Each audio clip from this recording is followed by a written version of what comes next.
dear, who can that be? Oh, it's a fine time to call. Blimey, it's late. I must have slept longer than I thought. Oh, dear. Oh, all right, I'm coming. Hello, dear. You back then? Oh, yes, thank heavens. Oh, talk about rush. I don't think I've been off my feet all day. And you never saw such a queue for the bus. Oh, that's why I'm a bit late. I hope you weren't worried, Henry. No, love. I was just doing a few jobs, you know. Oh, look, there's my key. It was on the mantelpiece all the time. I knew I'd left it somewhere.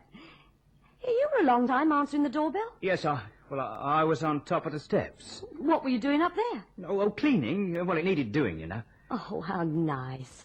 And all the time I was ringing the bell, I was saying to myself, I bet the old devil's asleep. No. As a matter of fact, I've had a busy day. I've worked up quite an appetite. Oh. Well, it won't be a very exciting supper tonight, I'm afraid. Cheese omelette be all right? Oh, yes, I suppose so. Did you pay the milkman? Well, no, I didn't. I didn't have enough money, daughter. I left you 10 bob. Yes, I know you did, dear, but, well... But what? Oh, you didn't spend it, did you? Oh, of course I didn't. Not all of it.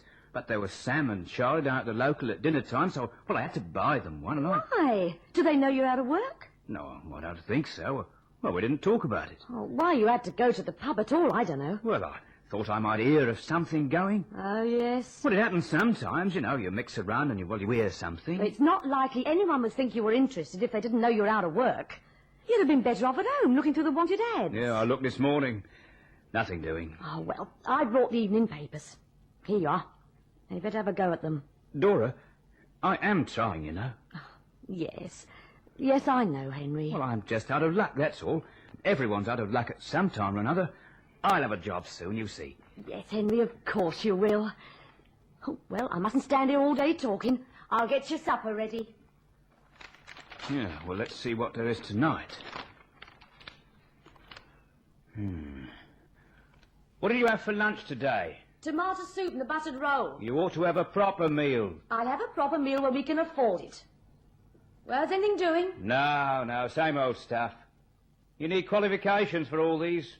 No qualifications, that's my trouble. Well, what about that job on the building site? If you had enough qualifications then, you've enough now. Times have changed, Dora. We're living in a competitive age. They said that the other night on the radio. You've got to have knowledge. Knowledge to pay for nowadays. Hello, what's this? Oh, have you found something? Well, I'm not sure. Well, what does it say? Big financial reward for right man. No qualifications necessary. Well, it sounds all right. Well, doesn't it say what the job is? No. Oh, I expect it's a joke. One of those cranks with nothing better to do. I've seen them before. Is there a phone number? No, it's a box. Well, I don't suppose there'd be any harm in writing, would there? No, I don't suppose so. Shall I? You've got nothing to lose, have you? All right, I'll do it now. Nothing ventured, nothing gained, eh? Where's the writing paper? This may be the chance of a lifetime, you never know. I thought you'd have been in bed by now, James. Oh, I was writing some letters. Is it very late? Well, it's nearly 12. I didn't realise. I can't be long, darling. You know what the doctor said about early nights. Oh, he's an old fusspot. He thinks the whole world would feel better if it slept more. I'd spend half my life like a tortoise if he had his way. You ought to take it easy, though. I keep telling you, Margot, I'm better, cured. I'm not going to go on being ill just so that old Cranshaw can send his bill in. Oh, but darling... The doctor knows best, I know. The doctor knows best what's best for the doctor. Another 3 weeks of his visits and he'll be off to Madeira for his holidays. Every time he rings the front doorbell, it costs me money. Better to be safe than sorry. Yes, I know. He's only doing what's best for you. You talk as if he didn't care about you. Oh, he cares about me, all right. He cares about my signature on his cheque. You're always so impatient, James. You can't rush these things. He told you it would be a slow business. You bet he did. Old Cranshaw is dedicated to saving life, but it's better for him to do it slowly than quickly. That way, he can keep on visiting, and I can keep on paying. I'm better, I tell you, and if Cranshaw persists in visiting me, I shall shoot him as he comes up the path. There's no reasoning with you. But I'm going to get a hot drink. How about you? No, thanks. Well, don't stay down here too long, will you? I promise. I just have these letters to finish, and then I'll be up. Well, you see that you are. Now then, where was I? Ah, yes. Henry Scrubb. Henry, here I am. Oh, I'm sorry. Oh, are you going out? Yes, I won't be long. Oh, well, I hope not, love. I've got a nice piece of fish for your supper. And look, a nice bottle of beer. Hey, what's this? Have you got a rise or something? Oh, no, I just thought you deserved it. I'll leave it here. You didn't go without lunch today, did you? No, of course I didn't. Oh, do you have to go out? Well, as a matter of fact, Dor, I'm going on business. What do you mean? Henry, you haven't found Well, it. it's early days yet, love, but, well, today I had a letter. Remember that ad in the paper that I wrote to on the off chance? Yes. Well, he wrote to me. A bloke called James Cornelius. I've got to go round and see him tonight. This may be it, me girl. I told you I'd get a job, didn't I? Oh, I hope so, Henry, I hope so. And if it is, if I come back tonight with good news, you and me are going out to celebrate. Just the two of us. Oh, that'll be great, Henry. Well, I'd best be off. I don't want to be late, do I? Well, good luck, love. Keep your fingers crossed. Here, Florrie, how about a bit of service down this end? Well, I'm doing my best. I haven't got 6 pairs of hands. I could die of thirst standing here. The day you die of thirst, I'll go into a convent. Oh, excuse me, miss. Just a minute. Can't you see I'm serving? Mr. Evans. Come in, Florrie. 1 pint. And about time, too. Oh, excuse me. I wonder if I could... Well, what do you want, mate? Half a bitter, please. Florrie, half a bitter. Half a bitter, Mr. Evans. I wonder if you can help me. There's no credit if that's what you're after. No, I just wondered if you could direct me. Oh, I see. Stranger around here, are you? Yes, I am.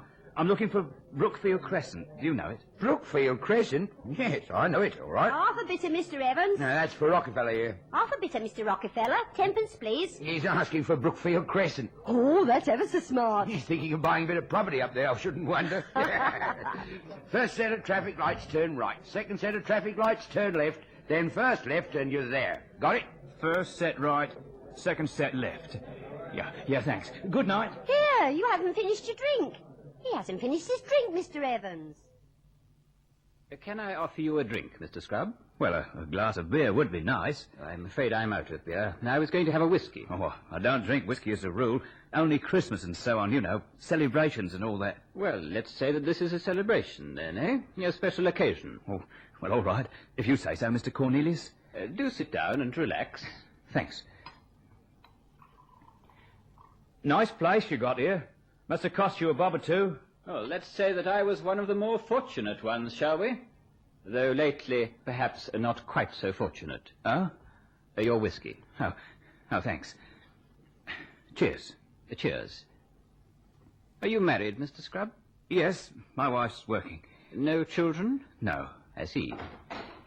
Oh, sorry, darling.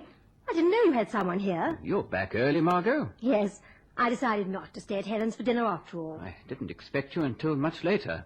Oh, it doesn't matter, does it? I shall go away and hide in a moment. Oh, this is Mr. Scrubb. Henry Scrubb. Oh, how do you do? Mr. Scrubb just popped in for a little business talk. Oh. Oh, well, I mustn't interrupt you. I thought it was time we did something about the garden. Mr. Scrubb is a gardener. Something of an expert. Well, I wouldn't say that, Oh, really. you're far too modest, my dear chap. You'll have your work cut out in this garden. It's like a jungle out there. Well, goodbye for now, Mr. Scrubb. Goodbye. I won't interrupt you again, darling. I'm not a gardener, Mr. Cornelius. That doesn't matter in the least. But you told your wife... I told you it doesn't matter. She will have forgotten about it very quickly. What sort of a job had you in mind, Mr. Scrubb? Well, any sort of a job. I don't mind telling you I'm desperate. So we can say that you aren't too particular about the type of work. Providing the money's all right. Oh, I think I can promise you that the money will be all right. I think I can promise you that. Your wife knew you were coming to visit me this evening? Yes. Well, you didn't say it was a secret. Oh, it's not a secret, Mr. Scrubb. Not a secret at all. You gave her the address, then? No, I didn't. Good. To look at me, Mr. Scrubb, would you say that I was a very strong man? A strong man? Well, I don't know. Well, you're a well-built man. I suppose you would be strong. I'm not a strong man at all, Mr. Scrubb. Oh? No, I'm anything but a strong man. I liked your letter. It was a frank, honest letter. And now that I meet you, I see that you're indeed a frank, honest sort of man. I had quite a few replies to my advertisement, you know. Yes, I expect so. But I selected the people I wanted to interview very carefully and put their names on my short list. Here it is, you see. Only 3 of you. And you, Mr. Scrubb, are the first of the short list to be interviewed. Would a single payment of £2,000 be of any interest to you? £2,000? How long would it normally take someone in your position to earn £2,000? You can earn that for 1 evening's work. I don't follow. The job I have to offer is not a permanent post. I require your services for 1 evening only. Here, if you think I'm going to rob a bank or something... Oh, no, Mr. Scrubb, nothing like that, I assure you. Then what do I have to do for the money? I want you to kill somebody. Kill somebody?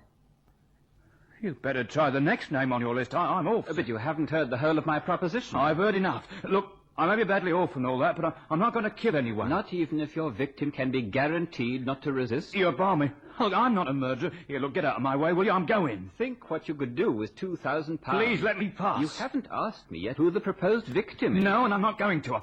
I don't want to know, see? I'm going now, and I don't advise you to try and stop me. I should put that poker down, Mr. Scrubb. I told you I ain't going out of that door. You just try and stop me and I'll crown you with this. I thought you weren't interested in murder. Just let me go, will you? No, Mr. Scrubb, I'm not going to let you go. I warned you. If you attempt to leave now, I shall attempt to stop you. And if you like to attack me with that poker, then go ahead. What are you up to? What are you trying to make me do? I just want you to hear me out, that's all. Let me explain why I brought you here. Look, mister, I don't want £2,000. I just want to go. Let me at least tell you who your victim will be. It might make all the difference to you. What do you mean? I want you to murder me. You're mad. You're stark, staring mad. On the contrary, I'm extremely sane, as you will see if you let me explain. I'm not interested, I tell you. I told you I wasn't a strong man, and it's true. I have a serious heart complaint. My doctor tells me I shall be lucky if I live 6 months. Well, I'm sorry.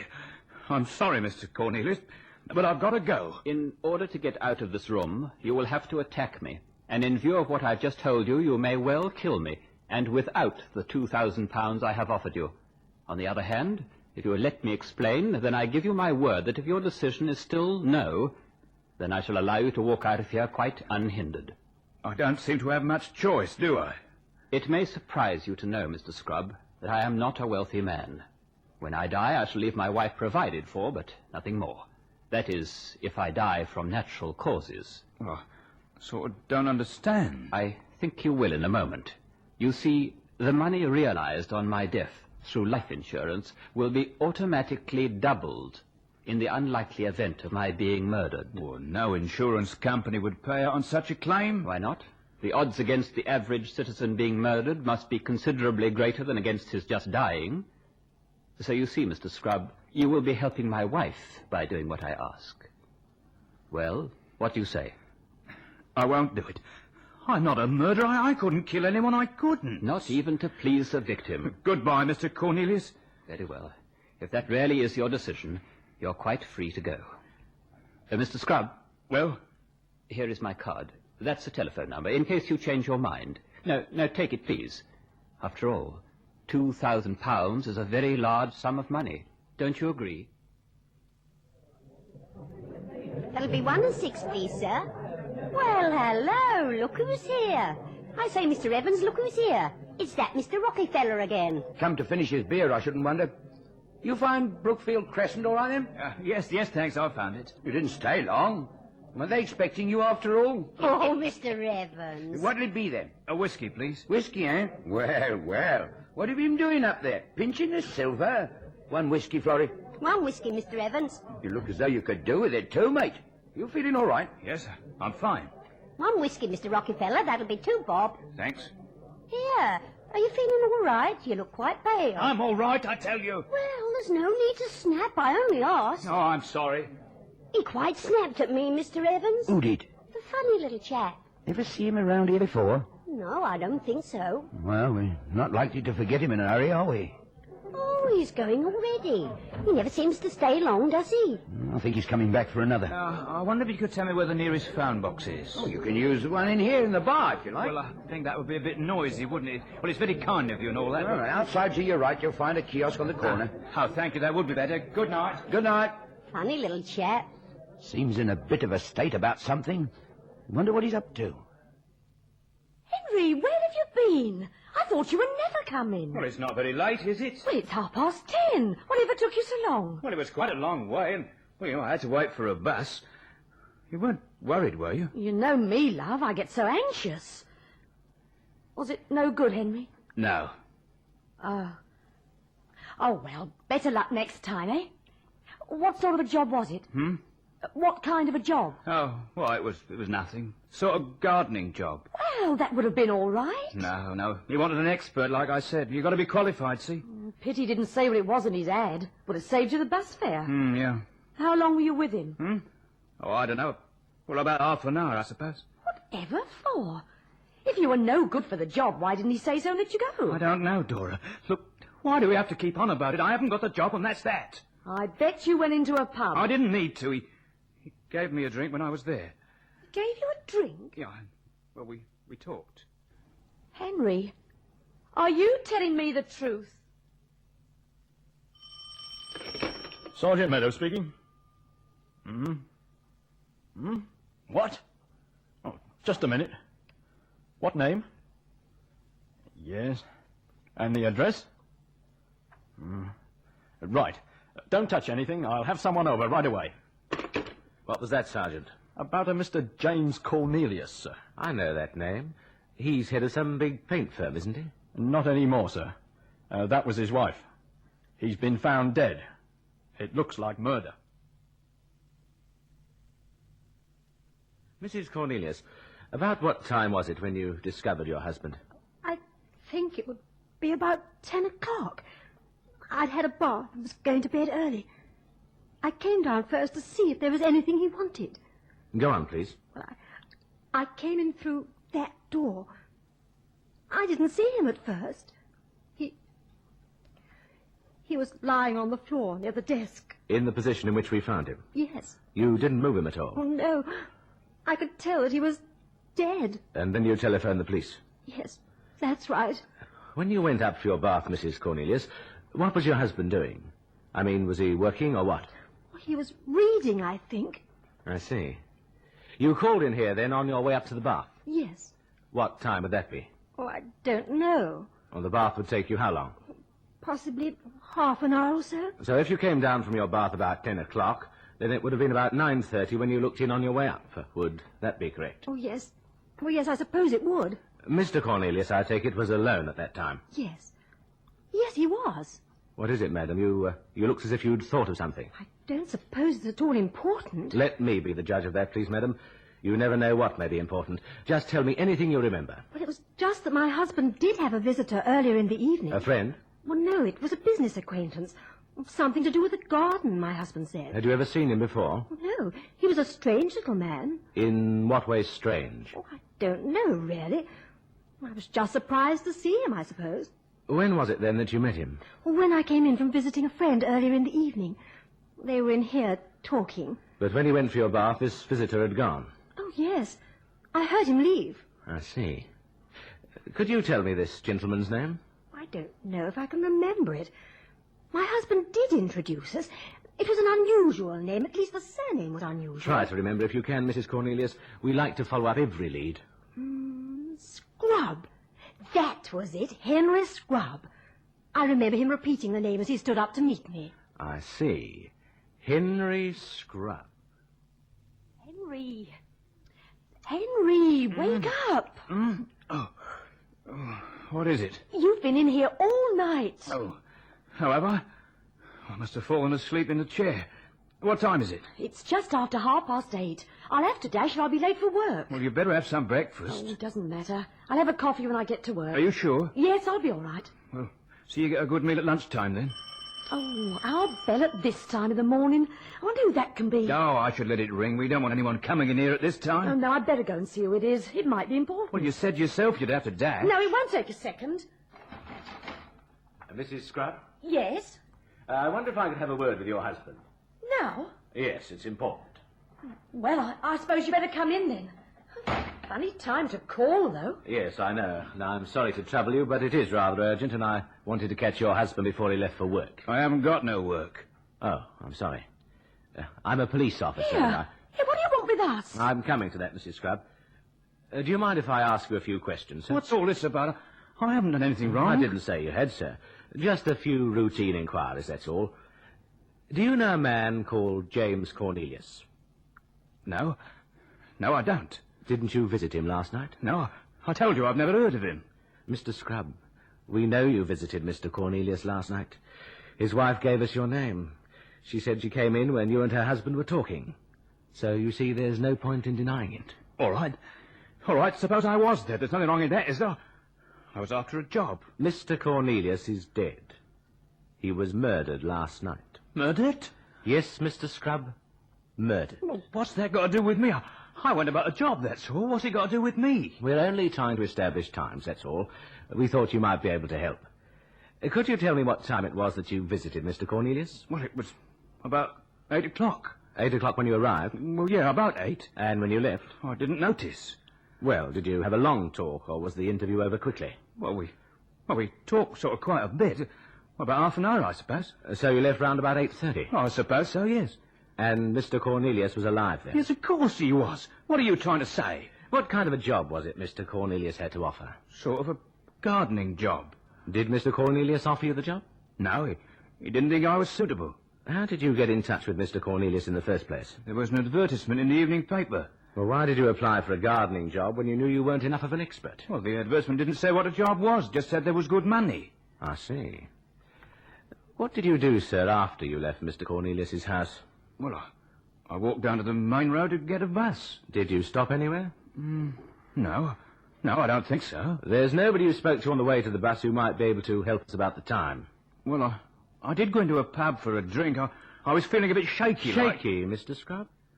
Why shaky? I don't know. I don't know why. I just felt like a drink. So you went into a pub? Yes. What did you drink? Whiskey. Well, I told you I felt a bit shaky. Yes, I know, yes.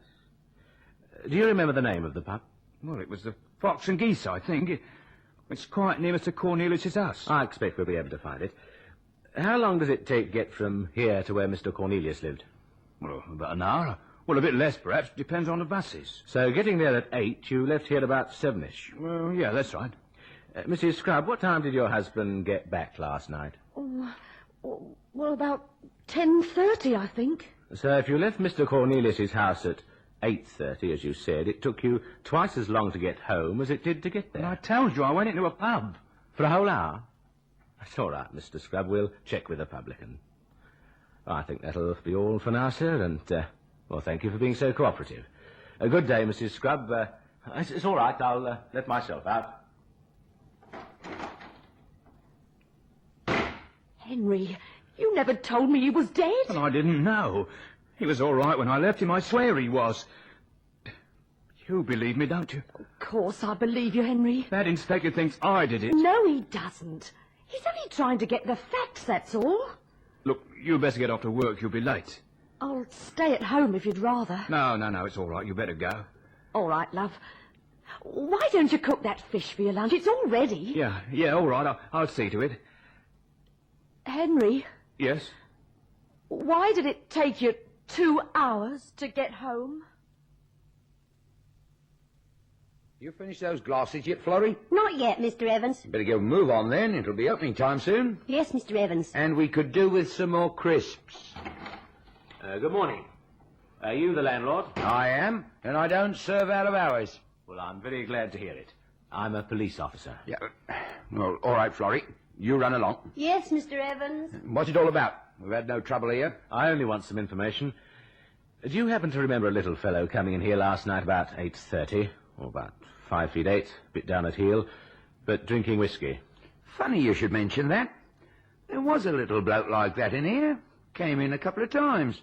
Strange little fellow he was. About what time would his first visit have been? Oh, about 7:45, I should think. He wanted to know the way to Brookfield Crescent. We had a good laugh. I mean, he didn't look the type for Brookfield Crescent. You know what I mean. Yeah. And the second visit? About 8:30, like you said. I remember he had a whiskey that time and not beer, because I made some remark about him having pinched the silver. Reckon he needed a strong drink, too. Seemed in a bit of a state about something. How long did he stay? Oh, not more than a couple of minutes. You're sure of that? Of course I'm sure. Ask Florrie, she'll tell you the same. I see. And that's all you can tell me about him? I'm afraid so, yes. Well, thank you. You've been most helpful. Now, perhaps I... Wait a minute. Yes? Well, I don't suppose it's important, but there was something else. Look, I've told you exactly what happened, Dora. How many times do I have to go over it? But you don't seem certain about the details. Look, Henry, I'm only trying to help. You call this helping going on and on all the time? Why don't you leave me alone? I'm not leaving you alone till we get this thing sorted out. The police are bound to be suspicious if there are things you can't account for. I mean, if you weren't in the pub for long, where were you during that other hour? You've got to be able to explain it, Henry. But I can't. I can't, I tell you. Maybe it just took longer on the bus. I don't know. You're not even telling me the truth, are you? What do you mean? When you came back last night, there was something you didn't tell me, wasn't there? Do you think I don't know when you're hiding something? You didn't tell me everything, did you? Did you, Henry? No. No, I didn't. Well, tell me, Henry, you've got to. What happened? What happened when you saw Mr. Cornelius? Oh, go on, love. You can tell me. Well, it sounds daft, but it was something to do with an insurance policy. Yes? Well, he asked me to murder him. Why didn't you tell the police that? Because they wouldn't have believed me any more than you do. Oh, that'll be them again, you see. Now, look, Henry, you've got to tell him the truth. You've got to tell him exactly what happened. Because if you don't, I don't know what's going to happen to us. But I can't tell him. You've got to. What's the harm? You've done nothing wrong. What does it matter what they find out? They can't hurt you as long as you tell the truth. Oh, look, I'll have to let him in. Dora? Yes, love? I'm not telling him, see? I'm sorry to trouble you again, madam. Is your husband in? Yes, he's in. Then, may I come in? Oh, yes, of course. I'm sorry. Thank you. Good morning again, sir. I hope you don't mind answering a few more questions, Mr. Scrub. I haven't much choice, have I? I found the public house you went to, sir. I had a word with the landlord, and later the barmaid corroborated what he'd told me. He remembered me going in then? Oh, yes, sir. He remembered you very clearly. There you are, Henry. What did I tell you? On both occasions. Oh, yes. I went in on the way to Mr. Cornelius' house as well, that's right. You didn't tell me that, though, did you? Oh, I've forgotten. Inspector, did the landlord agree about the time my husband went there after visiting Mr. Cornelius? Oh, yes. He agreed it'd be about 8:30. There. You see, Henry? And he added that you only stayed there for under 5 minutes. So the mystery of the 2-hour journey home remains unsolved, doesn't it? Let's try and recap a little, shall we? Let's start from when you left the pub, shall we? The second visit. What was the first thing you did? Well, I told you, I walked down the road and waited for the bus. Did you stop anywhere between the public house and the bus stop? No, I didn't. You're sure of that, sir? Of course I'm sure. Not for cigarettes or anything? No. You didn't telephone your wife to say you were delayed? No, I didn't. You didn't make a phone call of any sort? No. You're sure of that? Do you think I don't know if I made a phone call or not? Supposing somebody said they saw you. I never made a phone call. So it wouldn't be right. Leave him alone, can't you? Leave him alone. I'm sorry, Mrs. Scrub. I'm only trying to get at the truth.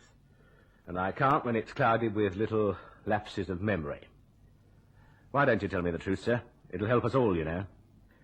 Let's go back, shall we, to just before he was killed. You've got to tell him, Henry. You've got to. Has your husband been holding something back, Mrs. Scrub? I've told you everything. Oh, for heaven's sake, Henry, tell him before it's too late. There's nothing to tell. Inspector, Mr. Cornelius didn't want a guard. Dora, don't. You mustn't. He wanted my husband to kill him. You don't believe it, do you? I'm trained to keep an open mind, sir. Would you like to tell me some more? He said something about an insurance policy. That he was going to die in 6 months, and, well, if he was murdered before then, his wife would receive twice as much from the insurance. And that's why he asked me to murder him. Did you agree to the suggestion? Of course I didn't. What do you think I am? I told him he was mad and I left. And that was when you went into the public house and had the whiskey? Yes, and wouldn't you have done if you'd have been asked to do something like that? And yet you didn't come straight home after your drink. What were you doing? Thinking it over? I didn't kill him, Inspector. I didn't kill him. You can't believe me. I may have some more questions to ask you later, Mr. Scrub. You won't be going away or anything, will you? You don't believe me, do you? About what Mr. Cornelius asked me to do? I only believe when I have the evidence. At the moment, I've only your word, and, well, that hasn't been too reliable up to now, has it, sir? I'll check with Mr. Cornelius's insurance company, and then we'll know, won't we? It's all right, Mrs. Scrub. I know the way. Good morning.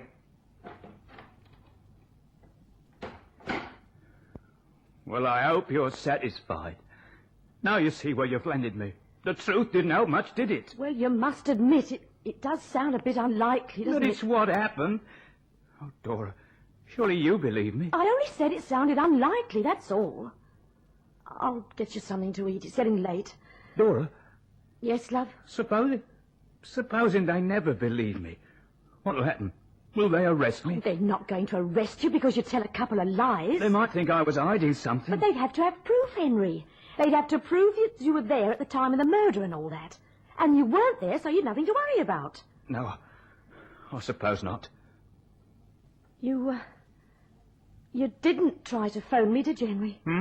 Last night, when you left the pub, you didn't try to phone me. No, why? Oh, I only wondered. It just seemed so certain, that's all. Why would I be phoning you when I was coming home? Oh, no, of course not. But when he said that about someone having seen you, I just wondered. Oh, he was just bluffing. I mean, if you did make a phone call, that would account for a few more minutes, and the more time you can account for, the less suspicious he'll be about you taking 2 hours to get home. He was bluffing, I tell you. But supposing someone did say they saw you, I mean, well, why should he make up a thing like that? Nobody saw me, I tell you. There was nobody near the phone box. All right, so I made a telephone call. Does that make me a murderer? Why did you say you hadn't? Why did you tell him another lie? Because it would have made him even more suspicious. Why? There's nothing wrong in making a phone call. I was telephoning Mr. Cornelius. But why? Why, Henry? Why should you want to ring him? You'd only left him a few minutes before. Well, I wanted to see him again. Did he answer the phone? Yes, he said I was to go back to his house right away. And did you? Did you, Henry? Yes. I went back. Yes, Superintendent? Of course, sir. As soon as I've anything definite. Yes, it's beginning to look that way, sir. Open and shut. I'm waiting for the information from the insurance people now. When I have that, then I think we've got enough to go on. Yes, I'll keep you informed, sir. Goodbye. I'd have quicker results if the super kept off my back. Do you think this man Scrubb did it, sir? I don't know, Sergeant. It's beginning to look that way. He had the opportunity and the time, and he needed the money. Detective Inspector Thatcher? Yes? Yes? You're sure of that? I see. Thanks. Come on, Sergeant. Where are we going, sir? Henry Scrubb. We'll have to pull him in. How do I know you're telling the truth now? Look, Dora, I tell you, I suddenly remembered that list of names that Mr. Cornelius showed me. I was afraid that the police would find it and be round here asking questions. But they were round here anyway. Only because Mrs. Cornelius remembered my name. I didn't know she'd do that. I just had to go back for that list. How could you be so sure he was going to be killed? He was offering a lot of money, Dora. And I suddenly thought, supposing someone else on that list agrees to do him in, with my name there, I'd be suspected right away. You mean, you think one of these other two names here must be the murderer? Well, it seems likely, doesn't it? Let's have a look. There you are. What did you say to Mr. Cornelius when you went back? Well, I said I was thinking it over. We talked a bit, and when I had a chance, I grabbed the list of names off his desk and put it in my pocket. How long were you in there? I don't know, about half an hour, maybe a bit more. That's where the time went that I couldn't account for. As soon as I got the list, I got up and we shook hands and I left. You shook hands? Well, I think so. Why? Well, what did you say to him? Well, I just said anything just to get out of the house. What did you say to him? Oh, does it matter? What did you say to him? Well, I said I'd do what he asked, but it was only to get out of the house, that's all. You said you'd murder him? Only to get out of the house. I'll see who it is. Oh, come in. Thank you. It's the inspector again, Henry. Good afternoon, sir. I'm afraid I shall have to ask you to come to the station. What? Oh, no. He's done nothing I'm wrong. sorry, madam. Like to get your coat, sir?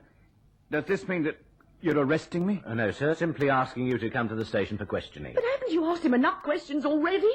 Perhaps he'll answer them better at the station, madam. How long will I be gone? That depends on you, sir. But I told you what happened. Yes, I know, sir.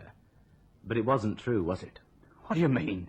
You see, sir, we've been checking Mr. Cornelius's insurance policies. And I have to tell you that in not one of them was there a clause covering the possibility of his being murdered.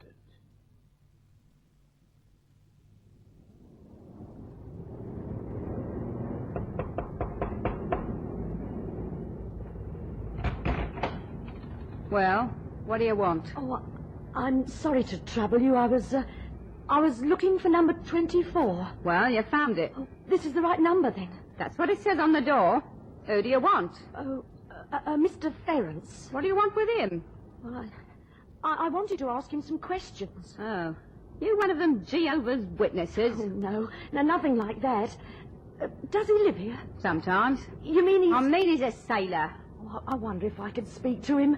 You see, I need his help. Well, I'm his wife. What's it about? But do you know if he went to see a man named James Cornelius about a job on Wednesday night? Cornelius? You know the name, don't you? Yeah, matter of fact, I do. Well, did your husband go to visit him? He was going to, I know. He'd been out of work a bit, see? I think he was going to see him. And did he? On Wednesday evening? No. Are you sure? Of course, I'm sure he got a ship Tuesday night. He sailed on Wednesday morning. Oh, I see. So I'm afraid he can't help you. No. Oh, well, never mind. Thanks very much. You're welcome. How many times do I have to tell you, Inspector, I didn't make any phone call? So if I told you that both the landlord and the barmaid at the Fox and Geese watched you from the window and saw you go into a telephone kiosk on the corner and make a call, you'd say they were mistaken. Yes, I would. And if I told you that after you'd made the phone call, they saw you come out of the box and go back in the direction of Mr. Cornelius's house, you'd still say they were mistaken. Yes, I would. They were both lying. They must have been. Because that is what they told me, Mr. Scrubb. And both of them are prepared to go into the witness box and swear it under oath. Hadn't you better start telling me the truth, sir? I've nothing more to tell you. Very well. Then I'll tell you what I think happened. You went to see Mr. Cornelius about a job, but he told you were unsuitable. You were angry and you were poor, and after a drink you decided to go back to Mr. Cornelius's house and help yourself to some of his valuables. No, never. Mr. Cornelius had mentioned to you that he was going out, so you telephoned his house to make sure that he'd gone. You got no reply, so you assumed he had gone. And you went back to his house and broke in through the French window. I didn't, I tell you. And as you were busy helping yourself, you were interrupted by Mr. Cornelius, who hadn't gone out after all. There was a struggle, and you hit him with the poker. I never hit him, I swear. There were fingerprints on the poker, Mr. Scrubb. Your fingerprints. Well, there might have been. I did pick up the poker when I was you there. picked up the poker. You admit that? Yes, but look. What did you pick it up for? He wouldn't let me out of the room. I asked her to let me go, But you he did wouldn't. pick up the poker. Well, only to threaten him. You threatened to hit him with the poker? Yes, but it wasn't the way that you think. Wasn't it, Mr. Scrubb? Wasn't it? Excuse me. What do you want? This is the Regent Billiard Hall. That's right. There's no place for you, lady. Better be on your way. I was looking for a man named Fred Pender. That's me. I'm Fred Pender. They told me at your digs that I'd find you here. Why do you want to find me? I need your help. Now, well, look, lady, I'm a busy man, see? I'll be closing up this place in a few minutes, and I can't stand here talking to you. But it's very urgent. Who are you, anyway? It's a funny place for you to be hanging around. You better get off home. It'll only take a minute. I said you better get off home. Now, go on before I call a copper. Did you write to a man named James Cornelius? Cornelius? What do you know about him? All right, Inspector. I did make a phone call. To Mr. Cornelius? Yes. I told him I wanted to speak to him again, and he said to go back to his house at once. And did you go back to his house? Yes. When you knew he was there? Why? There was a piece of paper with my name and address on it. I had to get it. And did you? Yes. It's here in my pocket somewhere. Go on, sir. There's plenty of time. I must have left it on the table at home. Yeah, that's it. I showed it to Dora. I remember now. She never gave it back to me. So it'll be there now? Yes. I'll send a man over, shall I? And then we'll know. You better step in here, lady. Now, look. What are you, one of them female coppers? No. I don't know anything about this bloke, Cornelius, see? So you better get off home. But you did write to him, though. I know you did. You seem to know a lot about me. Maybe too much. You know, I don't like people poking their noses in. But you did write to him. Yes, I wrote to him. Sounded interested. Plenty of money on that. And he asked you to go and see him. Well, go on. You seem to know everything. Wednesday evening? Yeah, Wednesday evening. Did you go? Look, I don't know who you are, but I've got work to do, see? Now, will you please go? Did you go, Mr. Cornelius? Yeah, well, I tried to. About 10 o'clock it was. But nobody answered the door. Satisfied? So you don't know if he was still alive at 10 o'clock? Still alive? Mr. Cornelius was murdered that night. Didn't you know? Well, Sergeant, did you find Mrs. Scrubb? Still no reply, sir. She didn't say she was going out. Oh, maybe she popped next door to see a friend. I shouldn't worry, sir. We can always find the list of names another time. That is, if there ever was one. Of course there was one. Why else would I go back to the house? Like I said, perhaps, to help yourself. Isn't that what really happened? You were surprised to find Mr. Cornelius was in after all. There was a scene, and you attacked him. You attacked a defenseless man with a poker, and you killed him, didn't you? You picked up that poker and you killed him. No, I didn't. I may have picked up the poker, but I didn't use it. I swear I didn't. No, sir. I know you didn't. You know? Yes, I just wanted to find out whether you knew it wasn't a poker that killed Mr. Cornelius. It wasn't? No, sir. He was stabbed. Well, what did you come here for, lady? Are you trying to involve me in something? Look, I didn't know he was dead until you told me. I never got no answer when I rang the bell. I never went into the house. So whatever happened, it's nothing to do with me. Now you go off home. Would you tell the same thing to the police? Look, lady, if you're in trouble, that's your affair. I ain't done nothing, so I ain't got nothing to worry about. Well, let's call the police then. Now, you're either brave or balmy. Now, suppose I was involved in this murder. Do you think I'd let you call the police? They think my husband killed Mr. Cornelius. Oh, I see. And you were trying to push it onto someone else, eh? Well, you picked the wrong man. I'm as clean as a whistle. How do I know you're telling the truth? Don't push your luck, lady. I've been very patient with you. Now, off you go home. If your old man committed the murder, I'm very sorry. But it's got nothing to do with me. Cornelius was alive all right when I left there. How do you know? Eh? How do you know if he was alive if you hadn't seen him? Circulate that description, will you, Sergeant? Tell them to keep an eye open. She may only be in with a neighbour, but, well, you never know. Righto, sir. Is there any news of her, Inspector? I've got a man posted outside the house. He'll let me know if she comes in. I'm sure you're worrying unnecessarily. But if Dora's got that list, she may be trying to find those other names on it. I don't think so. One of those people's a murderer. If she finds him, heaven knows what'll happen. You'll have to tell the police, Mr. Pender. Oh, you balmy. But if you saw Mr. Cornelius alive and well at 10 o'clock, my husband couldn't have killed him because he left there at 9:30. If your husband didn't do it, they'll find out soon enough. They don't need no help from me. Suppose I call a policeman. I'll deny every word. I'll say I never went near Mr. Cornelius' house. It'll be your word against mine. If you don't tell the police, then I will. I wouldn't do that, lady. Not if I were you. Now, perhaps I'd better take you home, eh? I think you talked enough for one night. Let go of my arm. I told you I didn't like people poking their noses in my business. Let me go! Here! You come back here! And I assume, Mr. Pender, that you would have come forward of your own free will in the long run, Well, yeah, I suppose so, Inspector. Is this a photograph of the man you saw? Yeah, that's him. No doubt about it. All right, Mr. Pender. I think that'll be all for the moment. You've been most helpful. We can get you at this address for the present, I take it? Yeah, that's right. Constable, see Mr. Pender up, will you? Good day, sir. You'll do your best to keep me out of it, won't you? I'm afraid you're already in it, Mr. Pender. Well, Sergeant? Do you think he's telling the truth, sir? I wouldn't be surprised. And if he is, then somebody else isn't. Mrs. Cornelius, do you remember whether your husband had any other callers that evening, apart from this Mr. Scrubb? I don't think so. At least not while I was at home. He may have had while I was out. What time was it when you got home that evening? About 8 o'clock. So, as far as you know, between 8 o'clock and the time you found your husband dead, the only caller was Mr. Scrubb. As far as I know, yes. Unless, of course, someone was let in without their ringing the front door bell. Or if you were prevented from hearing the bell because you were in the bath. All the splashing and so on might have made it difficult. That's possible, I suppose. You see, Mrs. Cornelius, what I want to find out is whether somebody rang the front doorbell around 10 o'clock and got no answer. Well, I can only say that if they did, then I didn't hear it.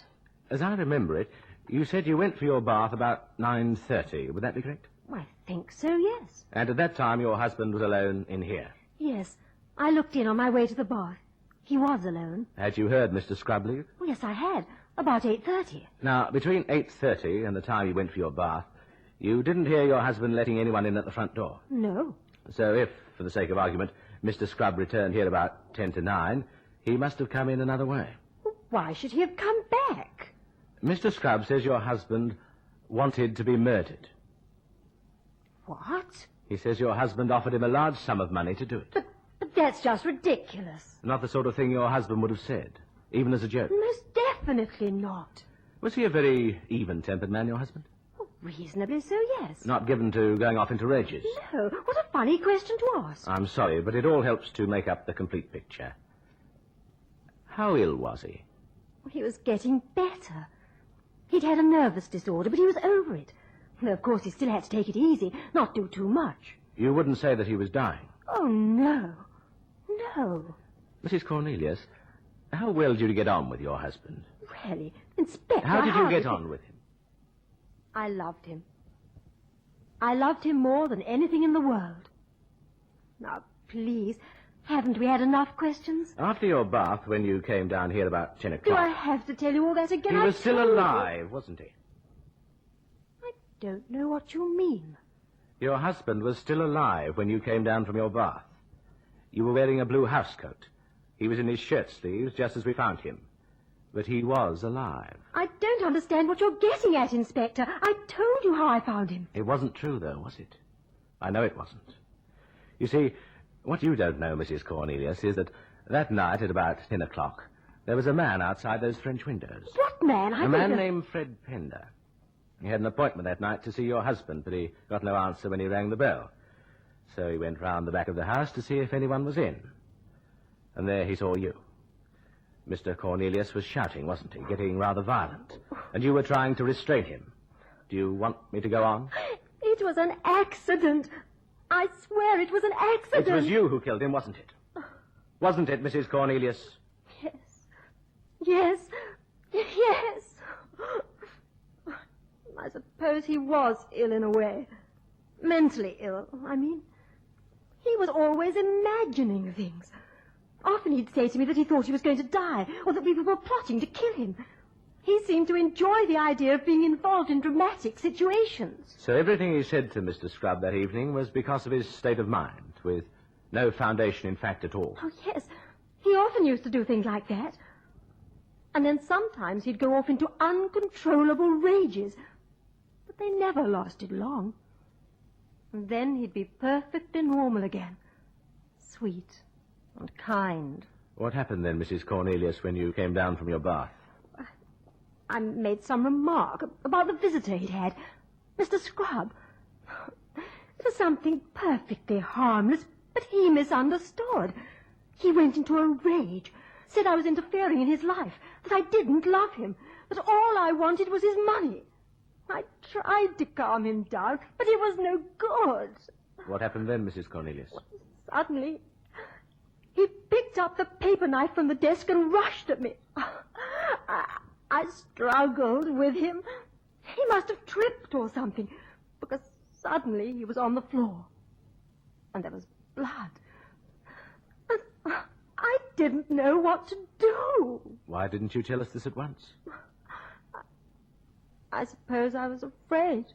Everyone's entitled to defend themselves when they're attacked. Would you like to get your coat, madam? My coat? I'll have to ask you to make a statement, that's all. It won't take long. Yes.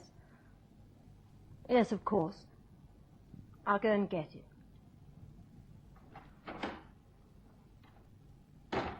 Poor woman. Inspector, What is it, Sergeant? Fred Pender never saw that happen. He only said he saw them when Cornelius was shouting. Then he left. No, I know. But she didn't know that, did she? So if Mrs. Cornelius hadn't told us herself, what would have happened? We'd never have known, would we?